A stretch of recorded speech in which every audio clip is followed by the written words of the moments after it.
Hey guys, happy spring break. Just wanted to pop on here to talk about your persuasive speech topics. So I've gone through the ones that have been turned in, and just a couple of things.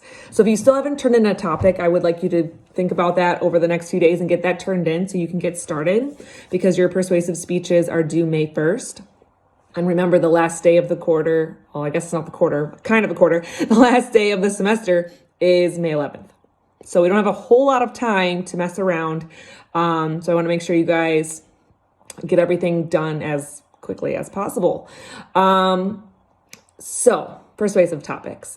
Now, for the most part, you guys are on the right track and you're coming up with things to persuade, but there's a few things I need you guys to think about.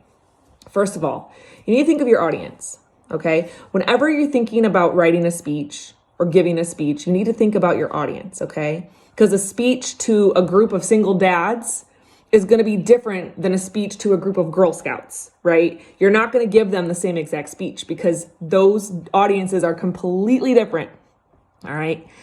Now, you are talking to a professor. You also are talking to your classmates. Now, we don't really know each other very well since this is an online class, but we do know a few things. We know that we're college students. We know that from our post, we know we have a good even amount of men and women, different kind of backgrounds and things like that. So when you're thinking of your topic, gear it towards the people that you're speaking to, okay?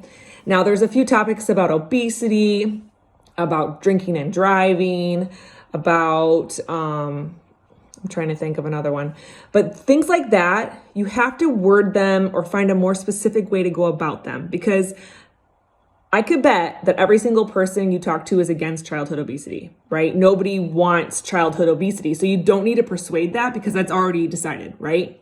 So what about childhood obesity would help us be more persuaded?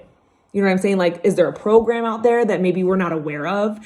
Is there a certain thing that we can do as parents, as people with kids, as people with nieces and nephews? Like, what can we do? So your speech, if you're doing childhood obesity, instead of being you're going to be a persuasive speech, but instead of persuading us to be against childhood obesity, maybe you're bringing awareness to a program or a method that we didn't know about.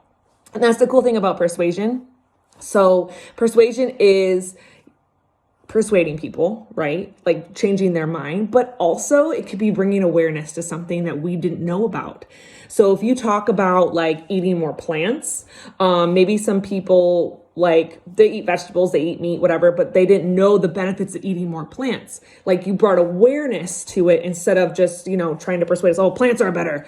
No, you're bringing awareness to it. Like you eat meat, that's cool. But look at this. Like if you eat this much vegetables as opposed to meat, look at all of the benefits, look at all of this and that. Okay. I hope that makes sense. So if you guys have any questions, you can, call me. I guess you could call me. I'm not in my office this week, but you could write me an email. We can meet on Collaborate if you want to talk in person. Just let me know. We can kind of schedule a time. I am home with my kids, so there might be some craziness happening behind me, but just let me know if you guys have any questions, and have a great rest of your break. Don't forget to do your quizzes though. Okay.